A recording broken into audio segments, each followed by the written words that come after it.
Artillery can be the strongest unit type in Warhammer 3, or a complete waste of army slots. The difference usually comes down to three decisions. How many artillery pieces should you recruit? How do you keep them alive? And how do you actually use them against very hard AI? More artillery doesn't always mean more damage. Sometimes it does exact opposite. If you recruit artillery as main damage dealers of the army, you want to get 3 to 5 units, depending on the faction, artillery type, and potential enemies. Less than 3 will lead to ammo shortages, low damage per second, and less ground under fire they can cover. More than 5 can be excessive, but also create protection problems, as you will have less units in the army for protection. Unless you are bringing a second army around, you only have 20 unit slots you can fill, so balance is necessary. Another problem with too much artillery, especially if you field frontline units, is that once the lines meet, it will immediately become less valuable. Shooting in melee will lead to high friendly fire casualties, and you do not want to kill your own frontline and expose backline to charges. You also want to create synergy with the rest of the army. If your artillery is primarily anti-infantry, other units should cover anti-large, and vice versa. But damage is not the only value artillery can provide in campaigns. In many cases, it can be just support tool rather than hammer. For many factions, artillery is the best tool when dealing with sieges. Not only it provides siege attacker trait, allowing it to instantly launch attacks on major settlements, it can also destroy towers and city walls. This drastically reduces time it takes to plow through walled settlements and reduce the number of casualties your army will take in those battles. If you only recruit it for the sieges, then having more than 2 is not necessary. 2 pieces of artillery have enough ammunition to knock down a couple of towers and make a breach. This will create enough space on the map for other units to get close to the walls. Killing defenders with artillery is less effective than in Warhammer 2, as AI on higher battle difficulties will constantly dodge shots. The best examples are both High and Dark Elves bolt throwers. Even they are less powerful than most artillery, just a couple of those units can still provide a lot of value in campaigns. However, some factions, even they have access to artillery, usually do not want to recruit them in standing armies. Typical melee rush factions, like Warriors of Chaos, even they can get very strong hell cannons, are usually better with just more melee units. Leaving vulnerable artillery behind while the rest of your army is charging across the battlefield will leave them exposed for charges. Armies that utilize stalk or high speed also do not want static artillery in their ranks. Unlike other units, artillery cannot hide unless it has stalk, which makes them a burden for armies that rely on hit and run and ambush tactics. Leaving them in the open without protection will often lead to their death. The artillery has high balance of power value, but is weak in melee, making it the perfect target for enemy.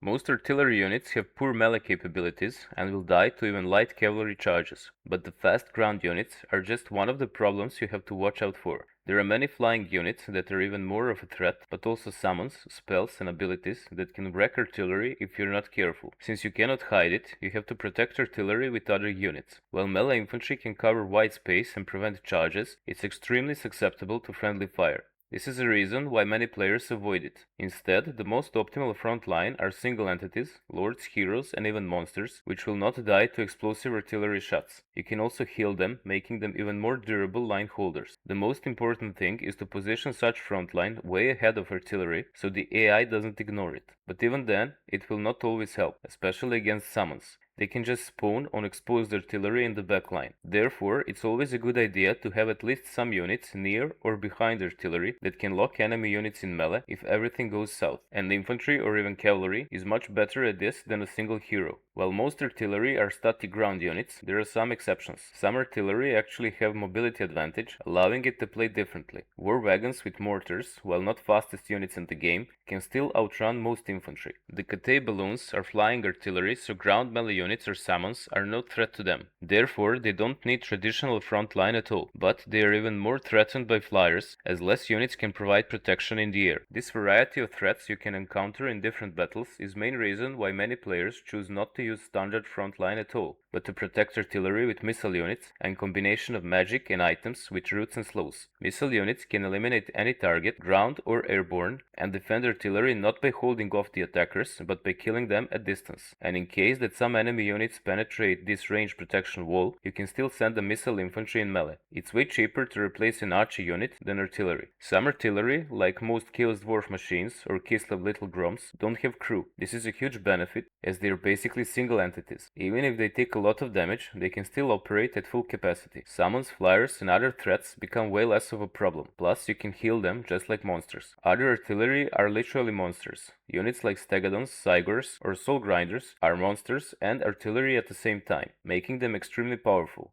Such units flip the script and don't need any standard artillery protection. Artillery, just like other missile units, has line-of-sight problems it has to solve to be effective. I covered those in separate video, the link is in description. But there are two additional problems artillery units face on higher battle difficulties. The first one is the very reason you need protection layers. On higher battle difficulties, the AI will aggressively try to get to your artillery, looking for any gaps in your ranks to exploit. The reason for this is how the AI is programmed to act in battles. Standard artillery units are worth a lot of balance of power, they have strong range damage potential, and are easy melee prey. The AI sees it as high value target that's easy to kill. Therefore, it will do its best to take it out from the start of the battle. This is the main reason why you have to invest in protection for your artillery. If enemy units manage to get in your backline and kill your artillery units, it will be a huge balance of power swing in AI's favor, potentially even leading to your defeat. The other problem is that the AI on very hard battle difficulty will always try to dodge artillery shots. The way this works is that artillery aims at center of the unit, but once the shot is released, it actually travels to the spot where the center of the unit was in the moment of firing. If the unit moves from that position, the shot will miss and hit the ground, and the AI can react instantly. The very moment the shot leaves the barrel, it starts moving, and the longer travel time is, the easier for the AI is to move out of the way. Some shots have higher speed, but what impacts travel time the most is actually the distance it has to cross. The missiles that travel in a straight line are way harder to dodge than those that have parabolic trajectory. Therefore, artillery like mortars or catapults have very hard time hitting enemy units unless they are locked in melee. On the other hand, cannons will almost always hit at least some models. Hellstorm rocket battery, while does have parabolic trajectory, the arc of its shot has a lower maximum height, therefore shorter travel time. So the AI has harder time dodging it than the mortar. Now which one you will use depends on how you will use it. You can still get value out of mortars if you lock enemy units in melee first, but if you plan to shoot at moving targets, artillery like cannons will always get more kills. And if you want to use traditional balanced comps with frontline protection, you will need proper formation. And you can check which gunpowder formations work and which do not in this video. See ya!